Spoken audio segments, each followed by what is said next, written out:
ቅዱስ ጳውሎስ በሁለተኛ ቆሮንቶስ መልእክቱ ምዕራፍ 2 ቁጥር 11 ላይ የጻፈው ቃል ነው። በሰይጣን እንዳንታለል ይላል። ማሳሰቢያ ነው፣ ማስጠንቀቂያ ነው። በየጊዜው ዲያብሎስ በግልጽም በስውርም በቅርብም በሩቅም ከሚያመጣው ፈተና ጋር እየታገልን ነው የምንኖረው። አዕዋፋት የሚበሩት አየርን እየቀዘፉ ነው። ባህርተኞችም የሚጓዙት ባህርን ውሃን እየቀዘፉ ነው። አንድ ክርስቲያንም በዚህ ዓለም የሚመላለሰው ከሰይጣን ጋር እየታገለ ነው። ሰይጣንን እየቀዘፈ ነው። አጋንንት ወደፊት እንዳንሄድ ይታገላሉ። ክርስቲያን ደግሞ ወደፊት ለመሄድ ይታገላል። ይህ ዓለም የዚህ ዓለም ሕይወታችን እስከ መጨረሻው እስትንፋስ ድረስ ተጋድሎ ነው። ከራስ ጋር እንታገላለን፣ ከሰይጣን ጋር እንታገላለን። እንዲህ ካለው ጋር ስለሆነ ቅዱስ ጳውሎስ የነገረን በዚህ ጉዟችን ምን ማድረግ እንደሚገባን ከምን እና እንዴት መጠንቀቅ እንደሚገባን ያሳሰበን ቃል ነው። ትምህርታችንን አጠር ለማድረግ ዋናዎቹ ነጥቦች ላይ ብቻ ለማተኮር እሞክራለሁ። ቅዱስ ጳውሎስ በሰይጣን እንዳንታለል ብሎ የተናገረበት ምክንያት አለው። ያንን ብዙ ወደዛ ማብራራት አሪድ ጊዜያችንን እንዳይወስድብን፣ ባጭሩ ግን በመጀመሪያ የቆሮንቶስ መልእክቱ በቤተ ክርስቲያን ክርስቲያን ነኝ ብሎ ግን እንደ አረመኔ እንደ አሕዛብ የሚኖረውን በቀኖና እንዲለይ ከቤተ ክርስቲያን ተወግዞ እንዲለይ እንዲቆረጥ አዞ ነበረ። አንደኛ ቆሮንቶስ ምዕራፍ 5 ላይ ቅዱስ ጳውሎስ እንዲህ ያለው ከቤተ ክርስቲያን ተወግዞ ይለይ ይላል። ቤተ ክርስቲያን እናት ስለሆነች እናት ልጇን ትወዳለች፣ ለልጇም ማትሆነ የለም። ልጇ ሲያጠፋ ደግሞ ትቆነጥጠዋለች፣ ትገርፈዋለች። ያ ከፍቅሯ የተነሳ ነው። መልሳ ደግሞ ታባብለዋለች። መልሳ ደግሞ የገረፈችውን እንደገና እያሻሸች ደግሞ ታለቅሳለች፣ ታባብለዋለች። ቤተክርስቲያንም ልጆቿ ሲያበላሹ ክርስቲያን ሆነው እንደ ክርስቲያን ሳይሆን እንደ አረመኔ ሲኖሩ ተገቢውን ቀኖና ትሰጣለች። እናት ስለሆነች ነው። ከፍቅሯ ከርኅራኄው የተነሳ ነው ቤተክርስቲያን ቀኖና የምትሰጠው። እንዲህ ሲል ሲያስቸግር ደግሞ እስከ መወገዝ ሊደርስ ይችላል። እንዲህ ያለውን ሰው በሁለተኛ መልእክቱ ቅዱስ ጳውሎስ መልሳችሁ በፍቅር ተቀበሉት፣ በቀኖናው በመወገዙ ስለተጸጸተ በዛው ተስፋ ቆርጦ እንዳይቀር በፍቅር ተቀበሉት፣ የሰይጣንን ሐሳብ አንስተውምና በሰይጣን እንዳንታለል ይላል። እንግዲህ ሰይጣን በእኛ ላይ ስልጣን የለውም።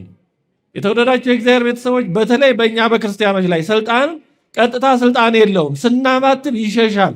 ስጋውን ደሙን ከተቀበሉ ክርስቲያኖች ዘንድ መቅረብ አይችልም።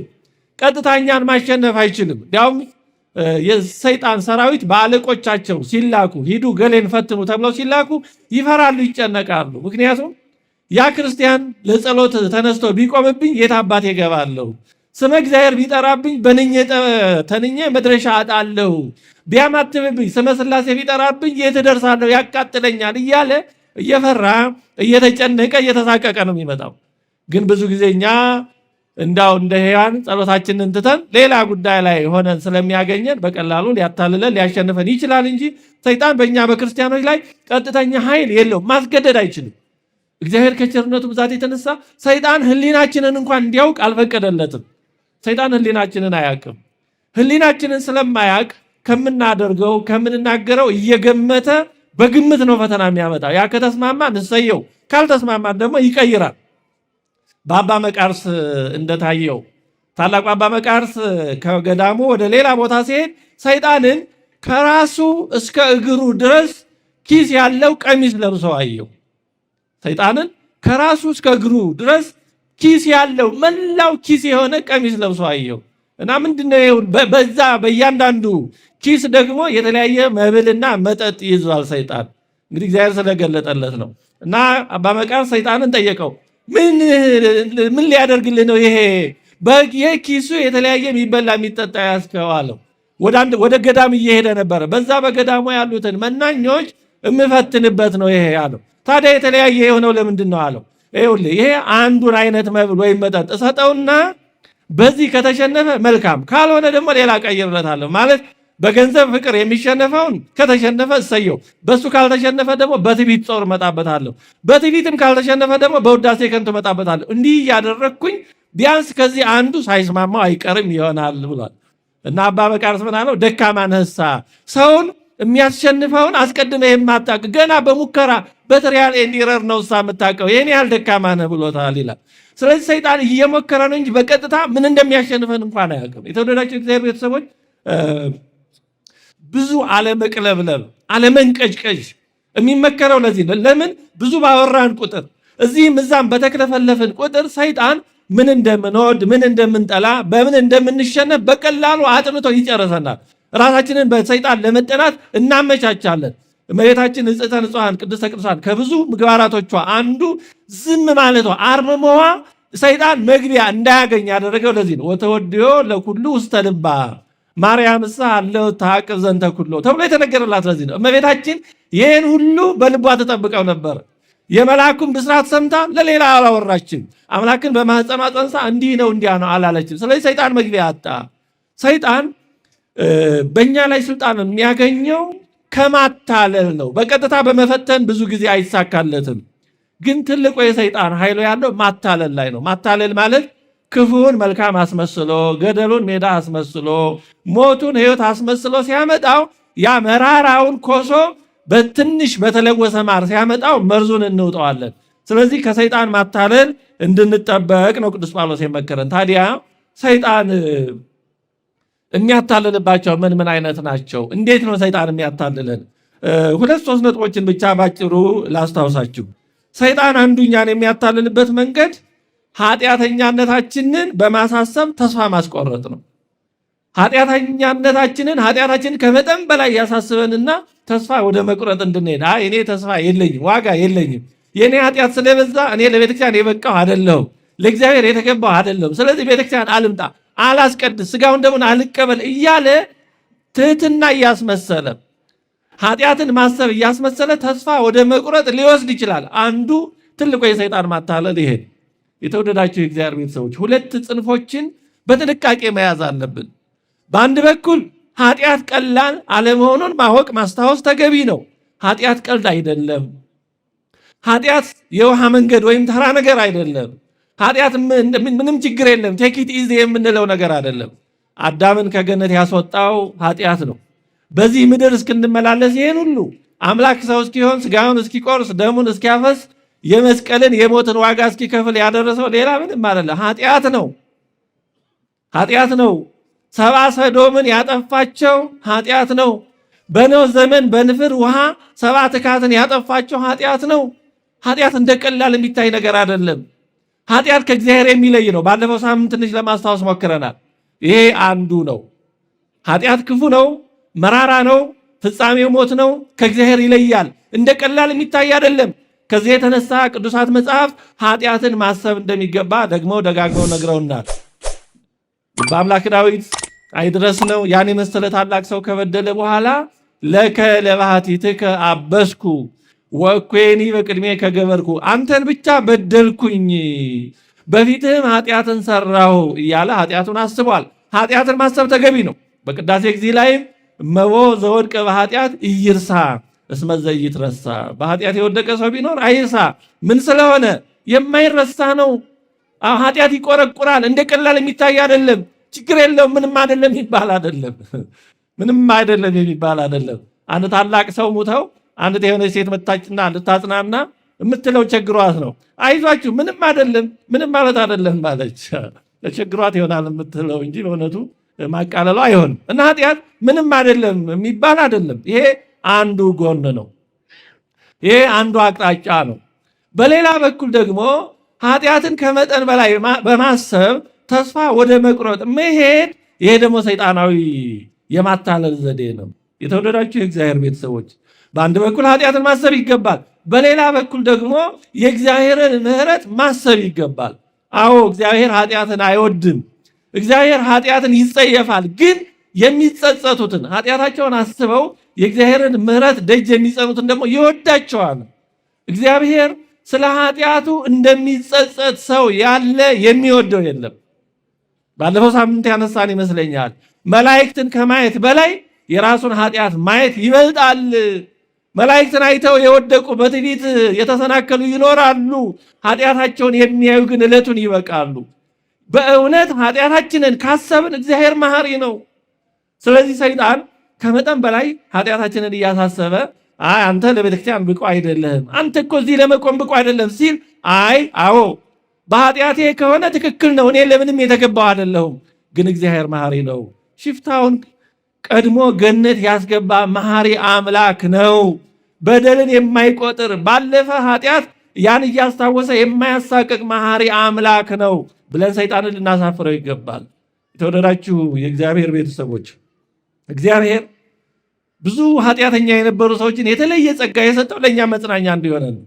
ቀራጭ የነበረውን ማቴዎስን ወንጌላዊ አድርጎታል። ከአራቱ ወንጌላውያን አንዱ እኮ ቀራጭ የነበረ። ቀራጮች በአይሁድ ዘንድ በጣም የተጠሉ ነበሩ። ቀራጮች ማለት ለሮማውያን የሚሰሩ አይሁዳውያን ማለት ነው። እንደ ባንዳ አይነት ማለት ነው በቀላሉ ሲገለጽ። ያን ከመሰሉ ሰዎች ወንጌላውያንን አፍርቷል ጌታችን። ወንጌላዊ አድርጓል። ሽፍታውን ቀድሞ ገነት አስገብቷል። ሳውልን ቅዱስ ጳውሎስ አድርጓል። ይሄ የምህረቱን የቸርነቱን ብዛት ሲያሳየን ነው እግዚአብሔር። ስለዚህ ኃጢአታችንን እያሳሰበ ተስፋ ሊያስቆርጠን የሚሞክር ክፉ ሐሳብ ካለ ይሄ የሰይጣን ማታለል ነው ብለን የእግዚአብሔርን እውነት ማሰብ አለብን። በአገልግሎት ለቅዳሴ ስንመጣ ኪዳኑን ስናደርስ ንስሐ ገብተን ሥጋውን ደሙን ልንቀበል ስንል፣ ልንዘምር ስንል፣ ልንሰብክ ልናስተምር ስንል፣ ልንቀድስ ስንል፣ ማህሌት ልንቆም ስንል ኃጢአታችንን እያሳሰበ አንተ እዚህ መቆም የሚገባህ ሰው ነህ፣ አሁን አንቺ እዚህ መቆም አለብሽ፣ አንቺ መዘመር፣ አንቺ እንዲህ ማስቀደስ፣ አንቺ መቁረብ አለብሽ፣ አታውቂውም፣ ያለፈ ማንነትሽን ረሳሽው፣ እግዚአብሔር ዝም ቢልሽ የረሳሽ መሰል እያለ ሰይጣን ሊያስደነግጠን ቢሞክር፣ አዎ ኃጢአተኛ ነኝ፣ ግን እግዚአብሔር ደግሞ እኔ የመጣሁት ለኃጢአተኞች ነው ብሏል። መድኃኒት የሚያስፈልጋቸው በሽተኞች ናቸው፣ ጤነኞች አይደሉም ብሏል። አዎ እኔ ኃጢአተኛ ስለሆንክ እውነት ነው፣ መድኃኒቱ እግዚአብሔር የሚያስፈልገኝ ለእኔ ነው። ማስቀደስ የሚገባኝ እኔ ነኝ። ለምን? ቅዳሴው መድኃኒት ነዋ። ንስሐ መግባት የሚገባኝ እኔ ነኝ። ለምን? ንስሐ መድኃኒት ነዋ። ሥጋውን ደሙን መቀበል የሚገባኝ እኔ ነኝ። ለምን? ያ የተዘጋጀው በሽተኞች ለእኛ መድኃኒት እንዲሆን ነዋ። ሥጋውና ደሙ የተዘጋጀው ለቅዱሳን ለንጹሐን አይደለም። ማለትም ተዘጋጅተው ለሚቀርቡ ነው። ቅዱሳት ለቅዱሳን ይላል። የተቀደሰው ለተቀደሰ ተዘጋጅተው ለመጡ ማለት ነው እንጂ ያለ ሥጋውና ደሙ ልንቀደስ አንችልም።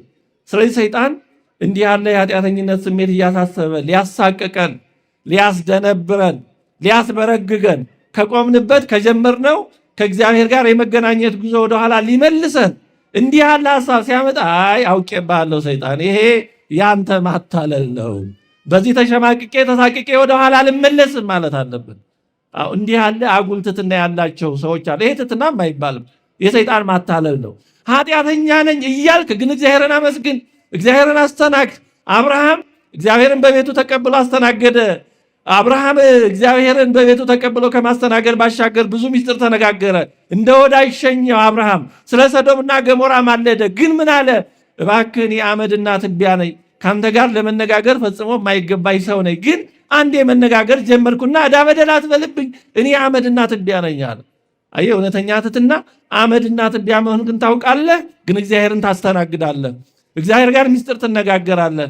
ስለ ኃጢአተኞች፣ ስለ ሰዶምና ገሞራ፣ ስለ ሰው ልጅ፣ ስለ ሀገር፣ ስለ ዓለም ትማልዳለህ፣ ትጸለያለህ። ግን አመድና ትቢያነትን ሳትረሳ ነው። ቅዱስ ጳውሎስ እኔ ጭንጋፍ ነኝ፣ ሐዋርያ ተብዬ ልጠራ የማይገባኝ ነኝ፣ ምክንያቱም ቤተክርስቲያን አሳድጃለሁ አለ። አሁን ቅዱስ እስጢፋኖስ ሲወገሩ ዋናው አስወጋሪ እሱ ነበረ። ግን በኋላ ደግሞ ምርጥ ዕቃ ሆነ፣ ከሌሎች ሐዋርያት በበለጠ ደከመ። ራሱ እንደ ጌታ እንደተናገረለት ቅዱስ ጳውሎስም እንዳለው። ስለዚህ እኔ ዕለት ዕለት የሚጨንቀኝ የቤተክርስቲያን ጉዳይ ነው አለ። አዎ ጭንጋፍ ነኝ እያልክ ግን ስለ ቤተክርስቲያን እየተጨነክ ነው። አይ እኔ ጭንጋፍ ነኝ፣ ኃጢአተኛ ነኝ፣ የቤተክርስቲያን ጉዳይ አይመለከተኝም አይደለም። ይሄ የሰይጣን ማታለል ነው። ታዲያ እውነተኛው መንገድ የትኛው ነው? እኔ ኃጢአተኛ ነኝ፣ ጭንጋፍ ነኝ፣ የምር ነው። በነገራችን ላይ አሁን እንዲህ ያሉ ቃላቶችን በመናገር እውነተኛ ትሑት መሆን አይቻልም። እንዲያው ቅዱስ ዮሐንስ አፈወርቅ ምን ይላል? እኔ ደካማው፣ እኔ ኃጢአተኛው እያለ በሰው ፊት የሚያወራ ሰው የበለጠ ምስጋና ፈልጎ ሊሆን ይችላል ይላል። አዎ እኔ ደካማው፣ እኔ ኃጢአተኛው የምትልን ሰው እኔ መጥቼ አንተ ደካማ ብልህ አይከፋህም? ልክ ነህ፣ እውነቱን ነገርከኝ ትላለህ። ከከፋ የውሸት ነው ማለት ማስመሰል ነው ማለት። አሁን በጸሎተ ቅዳሴ ጊዜ ካህኑ የሚለው አለ እኔን ወራድነቴን አስበኝ ይላል። አሁን ያን ካህን ሄደን አንተ ወራዳ ብንላቸው እንዴ አይሉ ካላሉ በውስጥ መቀበል ይፈልጋል። ዝም ብሎ ማውራት። አሁን ቃላቶችን እየለመድን ነው የተቸገርነው። አፋችን ቃላቶችን ይለምዳቸዋል። ዝም ብሎ ልክ መድኃኒትም ሲለማመድ የማዳን ኃይሉ እንደሚደክም ቃላቶችንም ዝም ብለን በከንቱ አናባክናቸው። ከልብ የማይወጡ ነገሮች ሁሉ ሽንገላ እንዳይሆን እና ቅዱስ ጳውሎስ እንዳደረገው አዎ እኔ ጭንጋፍ ነኝ ኃጢአተኛ ነኝ ብሎ ግን ስለ ቤተክርስቲያን መጨነቅ ይገባል። ስለ ቤተክርስቲያን መቅራት ይገባል። የሚቻለውን አገልግሎት መሳተፍ ይገባል። እንዲህ ካሉ ከሱታፌዎች ከአገልግሎቶች ሊለየን የሚፈልገው አንዱ ይሄ የሰይጣን ማታለያ ነው። የተወደዳቸው እግዚአብሔር ቤተሰቦች አንዳንድ ኃጢአቶች አንዳንድ ፈተናዎች በቀላሉ ላይለቁን ይችላሉ። ብዙ ጊዜ ደጅ ጸንተን እግዚአብሔር እባክህ ከዚህ ያውጣኝ ይሄንን አስወግድልኝ ብለን እግዚአብሔር በቀላሉ የማያስወግድልን ኃጢአቶች ፈተናዎች ሊኖሩ ይችላሉ። ስለ ብዙ ምክንያት ሊሆን ይችላል። በእነዚህ ተስፋ መቁረጥ የለብንም። እግዚአብሔር ምናልባት የበለጠ ዋጋ እንድናገኝባቸው ሊሆን ይችላል፣ ወይም ለዛ ስላልበቃል ሊሆን ይችላል፣ ወይ ደግሞ ሁልጊዜ ያን እያሰብን እየተሳቀቅን ንስሐ እየገባን በጸጸት እንድንኖር ሊሆን ይችላል። ግን ይጠቅመናል። አይ እግዚአብሔር እንዲህ ካለው ኃጢአት እንዲያድነኝ ለምኘው ነበር፣ ያ ኃጢአት አልተወገደም፣ ወይም ያ ፈተና ይሻላለኝም ከኔ አራቀም፣ በዚህ ምክንያት ብለን ተስፋ ቆርጠን መጥፋት የለብንም። ይህንን የሚያስታውስ በአበው ሕይወት አንድ ጸበል የሚያጠምቅ ሰው ነበረ እና ጸበል ሲያጠምቅ በምናኔ የሚኖር ነው። ግን ጸበል ሲያጠምቅ ወንዱም ሴቱም ስለሚመጣ በጣም ተቸገረ። ያው ግልጽ ነው እና በተለይ ሴቶችን ለማጥመቅ በጣም እየተፈተነ ተቸገረ እና አላጠምቅም እኔ ጸበል ብሎ አቆመ። በዚህ ጊዜ ዮሐንስ መጥምቅ ተገለጠለትና ምን ነው ጸበል አጥምቅ እንጂ አለው። አይ እኔ እንደዚህ እየተፈተንኩ ነውና እኔ አላጠምቅም አለ። አይ አጥምቅ አለ። እሺ አጥምቅ ካልከኝ ፈተናውን ከኔ አርቅልኝ፣ በቃ ምንም እንዳልፈተን አድርገኛል። እሺ ፈተናውን አርቅልሃለሁ አለ። ከዛ በኋላ አሁን ማጥመቁን ሲቀጥል ፈተናው አራቀም፣ አሁንም ይፈተናል። ቢያይ ምንም ለውጥ የለም። አይ ምንም ፈተናውን ማራቀም አቋርጣለሁ ብሎ አቋረጠ። አሁንም ቅዱስ ዮሐንስ መጥምቅ ተገለጠና ምን ነው አጥምቅኝ ብዬህ አልነበረም ወይ? ለምን አቋረጥክ አለው። እንዴ ባለፈው እንዲህ ብለኛል ነበር፣ ፈተናውን አጠፋላለሁ ብለኛል ነበረ፣ ፈተናው አራቀም፣ ስለዚህ እኔ አላጠምቅም እየተፈተንኩ ነው። አይ በል ከፈለግ ከዚህ በኋላ ፈተናውን አርቅልሃለሁ። እኔ እኮ እስካሁን ዝም ያልኩ ተጋድሎ እንዲሆንልህ ነበረ። ያ መውጣት መውረዱ ተጋድሎ ክብር እንድታገኝ ነበረ። አይ ይሄን አልፈልግም ካልክ ከዚህ በኋላ ክብር አይኖርህም፣ ፈተናውን ግን ይርቅልሃል አለ። ከዛ በኋላ ሲያጠምቅ ወንድን ሴት ልዩነት ማሰብ ጠፋለት፣ ግን ዋጋ የሌለውን። ስለዚህ አንዳንድ ፈተናዎችን በጊዜው እግዚአብሔር የማያስወግዳቸው እየተሳቀቅን እየተጨነቅን እየተረሳጨን እየወጣን እየወረድን ክብር እንድናገኝ ሊሆን ይችላል። ያለ ምክንያት እግዚአብሔር የሚያደርገው ነገር የለም። ስለዚህ አይ እኔ እንዲህ ነበረ በዚህ ምክንያት እንዲህ ስላልሆነ ብለን ወደኋላ እንዳንል መጠንቀቅ ያስፈልጋል። አንድን መናኝ ሰዎች ምን ብለው ጠየቁት? እንዲያው በገዳም ምን ትሰራላችሁ አሉት። በገዳም ምንድን ነው የምትሰሩት አለ። እስኪ አስቡ፣ ምን የሚል ይመስላችኋል? እኛ በገዳም የምንሰራው አለ እንወድቃለን እንነሳለን፣ ደግሞ እንወድቃለን ደግሞ እንነሳለን። በቃ ይሄ ነው የእኛ ስራ፣ መውደቅ መነሳት ነው። ክርስትና ማለት ይሄ ነው ወዳጅ። በእውነት የሚጓዝ ሰው ነው መሰናክል እንቅፋት የሚመጣው፣ የሚጓዝን ሰው ነው። የተኛን ሰው እንቅፋት ከየት አግኝቶ ይመጣዋል? የተቀመጠን ሰው እንቅፋት መሰናክል ከየት ያገኘዋል? የሚጓዝ ወይ የሚሮጥ ወይ የሚራመድን ሰው ነው መሰናክል እንቅፋት ቢመታው እንኳን። ስለዚህ መውጣት መውረድ ያለ ክርስቲያናዊ ጠባይ ነው። በዚህ ዓለም ሲኖር የማይፈተን ሰው በእውነት እሱ ወይ በሽተኛ ነው ወይም አስቸጋሪ ነው። ስለዚህ መውጣት መውረድ ያለ ነው። በዚህ ተገን ግን ሰይጣን ተስፋ እንዳያስቆርጠን ያለፈ ኃጢአታችንን እያሳሰበ ከሚስጥራቱ ከቅዳሴው ከማህሌቱ ከአገልግሎቱ እንዲህና እንዲህ ካለው ነገር በእግዚአብሔር ቤት ከመቆም እንዳያሰናክለን እንዳያስበረግገን በሰይጣን ተንኮል እንዳንጠለፍ አንዱ ይሄንን መረዳት ነው። አንዱ የሰይጣን ተንኮል ወይም ማታለል ይሄ ነው። ሁለተኛው ቀሪዎቹን ባጭር አንስቼ ለመጨረስ ሞክራለሁ። ሌላው ሰይጣን የሚያታለልበት መንገድ ቤተክርስቲያን አትሂድ፣ እዛ ያሉት ሰዎችም ኃጢአተኞች ናቸው፣ ቀሳውስቱም እንደዚህ ናቸው፣ እዛ አስቀዳሾችም እንደዚህ ናቸው፣ ሰበካ ጉባኤ እንደዚህ ነው፣ እንትኑም እንደዚህ ነው፣ ሰንበት ትምህርት ቤትም እንደዚህ ነው፣ እገሊትም እንደዚህ ናት፣ እገሌም እንደዛ ነው፣ ኪዳን እናደርሳለን እናስቀድሳለን የሚሉት ይኸው እንዲህ ናቸው። ታዲያ እዛ ምን ታረግ ትሄዳለህ? እንደውም ባትሄድ አይሻልም? እንደው እግዚአብሔር የልብ አምላክ ነው። እዛ ስለሄድክ ብቻ አለ በቤት ሆነ ብትጸልይ አትሰማም? ይሰማል። ሎጂካል ነው። ስለዚህ የባሰ ሄደህ እንዲያውም እዛ ኃጢአት ከምትጨምር ዕዳ በደል ከምትጨምር እነሱ ጋር ከምትሄድ ለብቻ አምልክ ምን ችግር አለው ይልሃል። ሎጂካል ይመስላል። አሁን ሰይጣን እውቀትና ምክንያት አያንሰውም ወዳጅ። ሰይጣንን በሎጂክ ማሸነፍ አይቻልም። ሰይጣንን በእምነት ነው ማሸነፍ የሚቻለው። ሰይጣንን በትትና ነው ማሸነፍ የሚቻለው እንጂ በአርጊመንት በክርክር ለዚህማ ስንት ልምድ አለው ወዳጅ። ስለዚህ እንደዚህ አሳማኝ የሆነ ሐሳብ ያመጣል እና በዚህ የሚታለሉ ብዙ ሰዎች አሉ። እውነት ነው። ቤተክርስቲያን የሚሄዱት ሰዎች ምን ከኔ ምን ተሻሉ? እንዲያው ምን ያልሻልም በቁርጡ ይላል። ይሄ በጣም አሳዛኝም አስቂኝም የሆነው ሌላው የሰይጣን ማታለያ ነው። ቤተክርስቲያን ምን ሄደው ለምንድን ነው? ቤተክርስቲያን ምን መጣው ለሰው ብለን ነው እንዴ? ለገሌ ለካህኑ ለማን ብለን ነው? ለሰበካ ጉባኤው ለሰንበት ትምህርት ቤቱ ገሌ እንዳይከፋው ወይ ሰው ለማግኘት ነው? ቤተክርስቲያን እኮ ድር ወይም ኮሚኒቲ ወይም ጌት ቱጌዘር አይደለችም። ቤተክርስቲያን ሐኪም ቤት ናት። ሰው ሐኪም ቤት የሚሄደው ሰው ሊጠይቅ ሊሄድ ይችላል። ግን በዋናነት ሰው ሐኪም ቤት የሚሄደው ታሞ ከሆነ ለመታከም። እኛም ቤተክርስቲያን የምንመጣው በሽተኞች ስለሆን ነው። ታዲያ አንድ ሰው ሐኪም ቤት ሲሄድ አይ በሽተኞች አሉና እኔ አልሄድም ይላል እንዴ? እንግዲህ የግሉ ሐኪም ቤት ካልከፈተ ካልሰራ በስተቀር ድሮውንስ ሐኪም ቤት ላይ ምን ሊገኝ ነበረ? የዳኑትማ ይወጣሉ፣ ወደ ቤታቸው ይሄዳሉ፣ ይሰናበታሉ። ሐኪም ቤት የሚቆዩት በሽተኞች ናቸው፣ ሕክምና ላይ ያሉ ናቸው። ቤተክርስቲያን የምንመጣ ሁላችንም በሽተኞች ነን። እዚህ ያለነው ሁላችንም በሽተኞች ነን። ስተት ነው። አሁን እዚህ ካለ ነው ይህን ቃል ከምንሰማው የኃጢአት ደዌ የሌለበት ሰው ይኖራል? የሌላባችሁ አላችሁ? ካላችሁ እሰየው። ግን አንድም ይሁን ሌላ ትንሽም ይሁን ትልቅ ህማም፣ ደዌ፣ ችግር ይኖርብናል። ወደ ቤተክርስቲያን የምንመጣው ለመታከም ነው። በቃሉ ለመታከም፣ በስጋውና በደሙ ለመታከም፣ በንስሐ ለመታከም ነው የምንመጣው። ስለዚህ የምንመጣው ሁላችንም በሽተኞች ነን። እንዴ በሽተኛ እየው ብለህ ትደነግጣለን? አንዱ በሽተኛ በሌላው በሽተኛ ይስቃል እንዴ? ሁላችንም እኮ በሽተኞች ነን። የሚያሳዝነው ግን በሌላ የሚፈርዱ ሰዎች የራሳቸውን ህማም ማየት አለመቻላቸው ነው። በጣም የሚያሳዝኑ። እነሱ ጤነኛ የሆኑ ይመስል፣ እነሱ ንጹሐን የሆኑ ይመስል በሌላው ላይ ይፈርዳሉ። የተወደዳቸው እግዚአብሔር ቤተሰቦች፣ በሌላው ላይ የሚያስፈርድ ሰይጣን በጣም ከባዱ ፈተና፣ እንደው አደገኛው ሰይጣንና ፈተና እሱ ነው። ሰው ወደ እግዚአብሔር በቀረበ መጠን ሌላው ሁሉ ጻድቅ ነው፣ እኔ ነኝ ኃጢአተኛው ይላል። ይሄ በሽንገላ ሳይሆን የምር ማለት ነው። በእውነት ሰው ወደ እግዚአብሔር ሲቀርብ የሌላው ጽድቅ፣ የሌላው ቅድስናና የራሱ ኃጢአት ነው የሚታየው። በአንጻሩ ሰው ከጸጋ እግዚአብሔር ሲለይ ደግሞ የራሱን ጽድቅ የሌለው እኮ ነው። ራሱን እያጸደቀ ሌላውን እየኮነነ ይሄዳል።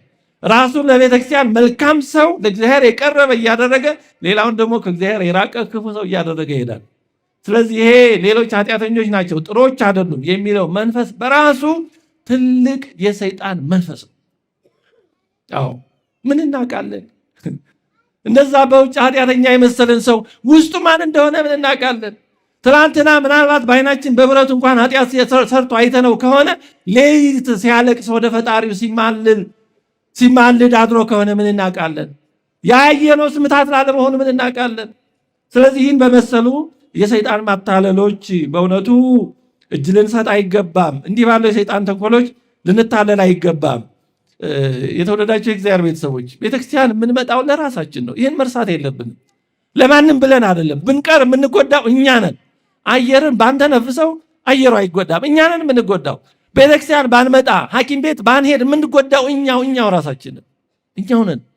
የምንመጣው ለራሳችን ብለን ነው። ሰዎችን የምናገኘው ለራሳችን ብለን ከመጣን ዘንድ ነው። እግረ መንገድ ነው። ሰው ሊኖርም ላይኖርም ላናገኝ እንችላለን። ብቻችንን ከማህበር ከህብረተ ቤተክርስቲያን ከሱታፌ ቤተክርስቲያን ከቤተክርስቲያን አንድነት ተለይተን ሩቅ መጓዝ አንችልም። እንዲያው እኛ ለቤተክርስቲያን የምንቆረቆር ለእግዚአብሔር የቀናን እንደዚህ እንኳን ቢመስለን ከማህበረ ቤተክርስቲያን ከዚህ አንድነት ከተለየን ሩቅ ላንጓዝ እንችላለን። አንድ ይህን በመሰለ የሰይጣን ማታለል የተፈተነ ሰው አይ ቤተክርስቲያን አልሄድም እንደዚህ ብሎ ራሱን ሎጂካል በመሰለ የሰይጣን ሐሳብ አሳመነና አንድ ቀን ከቤተክርስቲያን ቀረ እና ቅዳሴው እንዳለቀ ቆይተው አገልግሎቱ ሲያልቅ የንስሐ አባቱ ሄዱና ቤት ሰውየው ካለበት ከቤቱ ማለት ነው ሲሄዱ ሰውየው ቅዝቃዜ የነበረ እንጨት በደንብ በምድጃ አቀጣጥሎ እሳቱ ቀልቀል እያለ ወንበር አጠገቡ አድርጎ ተቀምጦ እሳቱን ይሞቃል እና እሳቸው ምንም አልተናገሩትም። ወንበር ስበው ከጎኑ ተቀመጡ። ከዛ እሳቱን ትንሽ ሞቁና ትንሽ እንደቆዩ አንዱን እንጨት ከዛ ከምድጃው አውጥተው ለብቻው አስቀመጡት። ያ የተነጠለው እንጨት ትንሽ ከነደደ በኋላ መልሶ እሳቱ ጠፋ። ሌላ አንድ ላይ ያለው ምድጃው ላይ ያለው ይነዳል። ያ የተነጠለው እንጨት ግን ጠፋ። ከዛ በኋላ ትንሽ ቆይተው አሁንም ያን እንጨት መልሰው ወደ ምድጃው ሲያመጡት ጠፍቶ የነበረው አብሮ ከሌሎች ጋር ተያይዞ መንደድ ሲጀምር ደህና ሁን ብለው ጥለው ሲወጡ ከበሩ ሲደርሱ መጥቶ ምን አለ? አባቴ ዛሬ በጣም ልብ የሚነካ ትምህርት ነው ያስተማሩኝ። እግዚአብሔር ይስጥልኝ። ከዚህ በኋላ ቀጣይ ሳምንት ጀምሮ ከቤተክርስቲያን አልቀርም ብሎ ተሰናበታቸው ይባላል። ትምህርቱ ግልጽ ነው አይደለም? ብቻችንን ብንነድ ብንቀጣጠል እስከ ጥቂት ጊዜ ነው። በቃ ተስፋ ቆርጠን በሆነ ነገር እንቀራለን። ዓለም መረቧ ብዙ ነው። በአንዱ በሌላው ተጠምደን በዛው ተሰናክለን እንቀራለን። እዚህ ቤተክርስቲያን ስንመጣ በህብረት ቅዳሴውን ስናስቀድስ ቃል እግዚአብሔር ስንማማር እግዚአብሔር እኮ በምን አይነት በረከት እንደሚባርከን አናውቀው። አንዱ ሰው ለሌላው እንኳን በረከት እንደሆነ እናስተውላለን። አይን ራሱ ሲጠግብ እኮ እግዚአብሔር እኮ አይናችን እኮ ራሱ ይርበዋል ሰው እኮ። እግዚአብሔር በእውነት እንዲህ መጋፋታችንን አያሳጣን። በእውነት እኔ ሌላ ቤተክርስቲያን አስቀድሼ እዛ ድርገት ሊወርድ ሲል ነው እዚህ የመጣሁት፣ ያው እዚህ እንዳይረፍድብኝ እና መግቢያ መንገድ ተቸግሬ ነው የመጣሁት። ግን ውስጥ የእውነት እግዚአብሔር በሚያውቀው ደስ እያለኝ ነው። እንዴ መንገድ ይጥበበን በእውነቱ። እንዴ መንገድ ቢሰፋ ምን ትርጉም አለው? ሰው ከሌለ ዋሻ አይደል እንደሚሆን። ኧረ እንደው እንዲህ ሺህ ጊዜ እየበዛን መንገድ ይጥበበን በእውነቱ። አዎ ስለዚህ እንዲህ ባለ ሁኔታ እግዚአብሔር የሚሰጠንን ጸጋ አናውቀውም። ተነጥለን ብቻችንን ለቤተክርስቲያን እንቆረቆራለን፣ እናደዳለን፣ እንዲህ እንሆናለን ብንል ብዙ ርቀት አንጓዝም። ከሆነ በኋላ በሆነ ነገር ተበሳጭተን በዛው ልንቀር እንችላለን። ስለዚህ የተወደዳቸው የእግዚአብሔር ቤተሰቦች ሰይጣን እንዲህ ባለ መንገድ እንዳያታልለን፣ ደግሞ በሚታየውና በሚወራው ላይ ብቻ አንመስረት። ብዙ ጊዜ የሚጮኸው ክፉ ነገር ስለሆነ ነው። አዎ መዋቅራዊ እና የመሳሰሉ ነገሮች ላይ ችግር ሞልቶ ተርፏል። ምንም ይሄ የሚካድ አይደለም፣ የተለያየ ምክንያት ቢኖረው። ግን ቤተክርስቲያን ማለት መዋቅር አይደለችም። መዋቅር ቤተክርስቲያን አገልግሎቷን ለማከናወን የፈጠረችው አካል ነው። መዋቅር ይጠነክራል፣ ይደክማል፣ ይጠባል፣ ይሰፋል፣ ይፈርሳል፣ ይሰራል። መዋቅር ማለት ቤተክርስቲያን አይደለችም። ቤተክርስቲያን ማለት መዋቅሩ አይደለም። መዋቅሩ አንድ ስራ አገልግሎት መፈጸሚያ ነው። ቤተክርስቲያን ከዛ ባሻገር ናት። የመላእክት ህብረት ናት። የቅዱሳን ህብረት ናት። በብሔረ ሕያዋን በብሔረ ሕጹዓን ያሉ በአጸደ ነፍስ ያሉ የነዛ ሁሉ ህብረት ናት። በየገዳማቱ በየፍርክታው ያሉ በዚህም በከተማም በመሳሰለው እግዚአብሔር የሚያውቃቸው ስንት ቅዱሳን አሉት። እነዛን አናያቸውም፣ አይጮሁማ። ውሃ እኮ የሚጮኸው ውስጡ ድንጋይ ሲኖር ነው ይባላል። ድንጋይ የሌለበት ቦታ ላይ ውሃ እና ሜዳ ከሆነ እየሄደ አይሰማም። አጠገባችን ትልቅ ወንዝ፣ በጣም ትልቅ ወንዝ ቢኖር አይሰማም። ለምን? ቁልቁለት ተዳፋት ሲኖርና ድንጋይ ሲኖር ነው የሚጮኸው። የማይጮሁ ቀስ ብለው እግዚአብሔር ጋር የሚኖሩ ስንት ቅዱሳን አሉ። እብድ መስለው፣ የቀን ሰራተኛ መስለው፣ የተለያየ ኃጢአተኛ መስለው እንዲህ ምንም እንዲህ ገሌ እንዲህ ይሆናል ብለን ፈጽሞ ማንገምታቸው ስንት እግዚአብሔር ወዳጆች አሉ። ስንት እግዚአብሔር አገልጋዮች አሉ። ስንት ቅዱሳን አሉ። እግዚአብሔር ሰው አያጣም። ቤተክርስቲያን ሰው አጥታ አታውቅም። ግን እነዛን ለማየት መብቃት ያስፈልጋል። ወደዛ መድረስ ያስፈልጋል። እንደሚባለው በአንድ አካባቢ ንጹህ አበባ ቢኖር ዝንቦች ያን ማየት አይችሉም ይባላል። ዝንቦች የሚያዩት የሚያሸቱት ምንን ስለሆነ? ቆሻሻን ነው። ስለዚህ ቆሻሻ ላይ የሚያተኩሩት ዝንቦች ናቸው። ንቦች ደግሞ ቆሻሻውን ያልፉና መልካም መዓዛ ያለው እዛ ላይ ነው የሚሄዱት።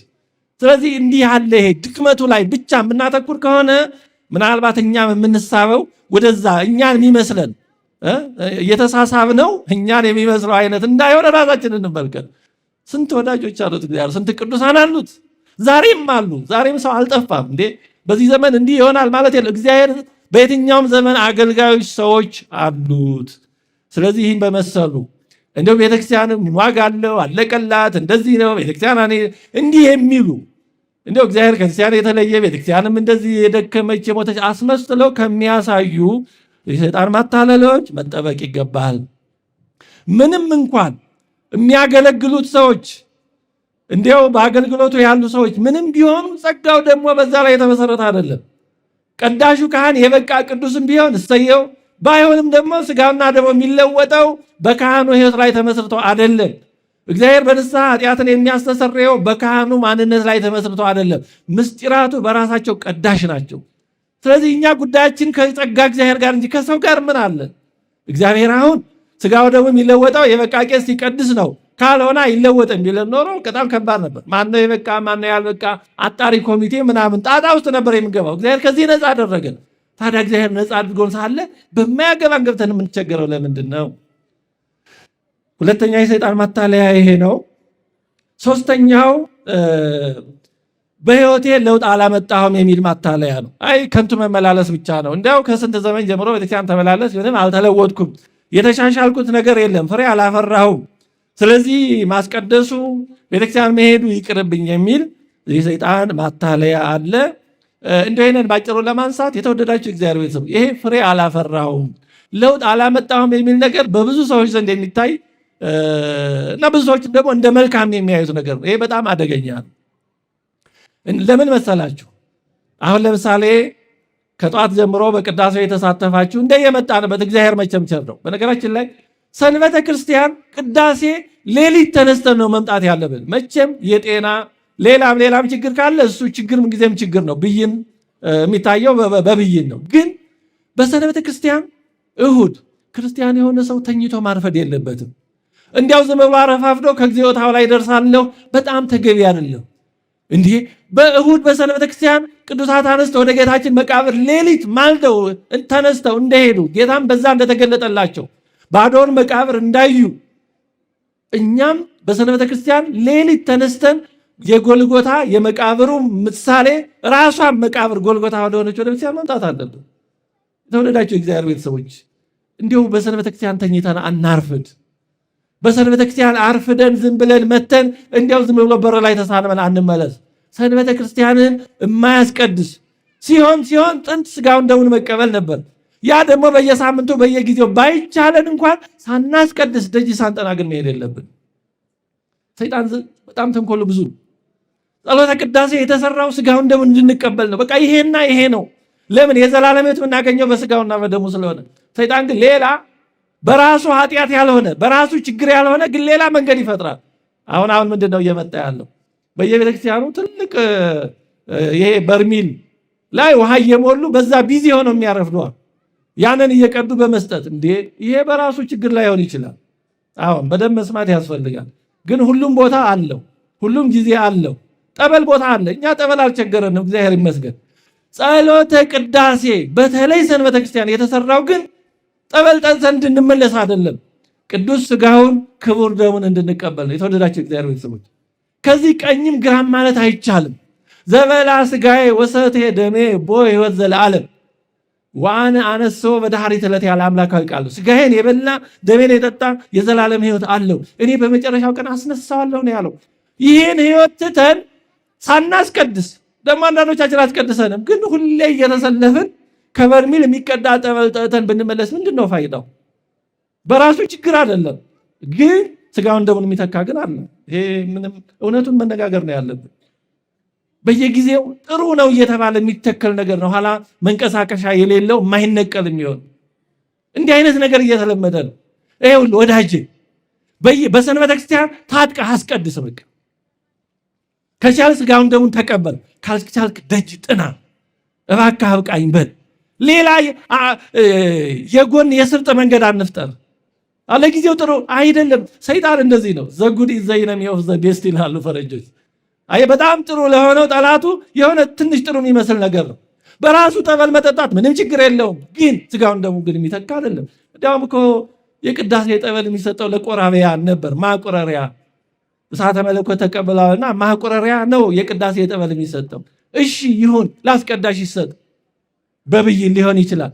ከዛ ያለፈ ግን ይህን ትቶ ውሃ እየቀዱ እየሰጡ ምን ማለት ነው?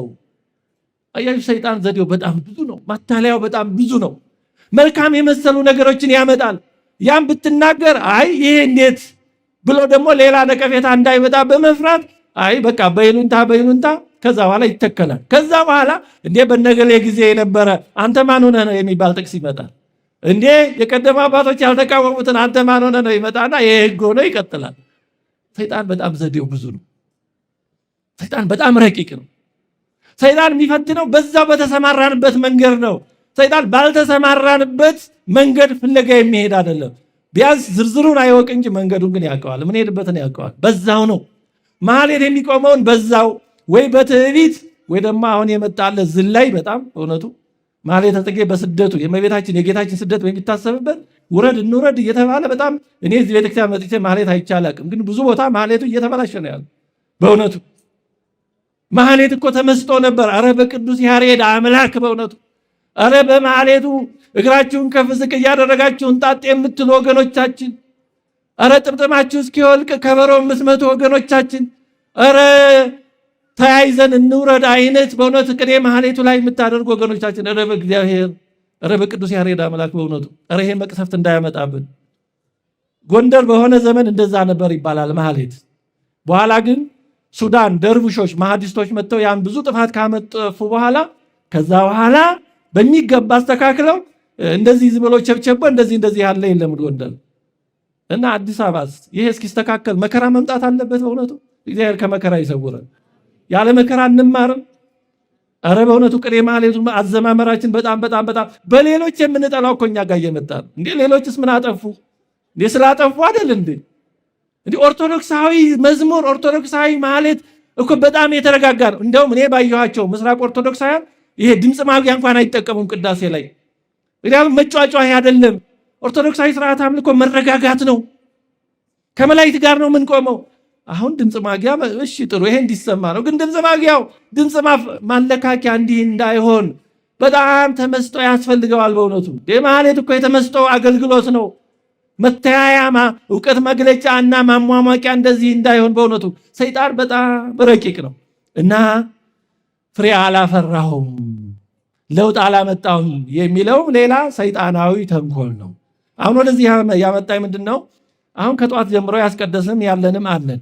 ግን በዚህ ጊዜ ምን ጸጋ እንዳገኘን እናውቀዋለን።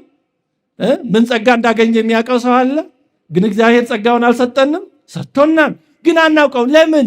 ስለሚሰጠን እንደሚሰጠን የታመነ ስለሆነ እንዳንታበይ ነው። የሆነ ነገር ብናይ ታበየን ያንም እናጠዋለን፣ ሌላም እንዳናገኝ እንሆናለን። ስለዚህ እግዚአብሔር ሰጥቶ አዘጋጅቶ ትደርስበታለህ። ሌላውን እንድታገኝ ብሎ የሌለን ያክል እንዲሰማን ያደርጋል። ቸርነቱ ነው፣ ጥበቃው ነው። አዎ አንችልማ እንደው ሌላው ቀርቶ አሁን ጥሩ ህልም እንኳን አይታችሁ ብታድሩ የሚከብዳችሁ ሰዎች አትኖሩ።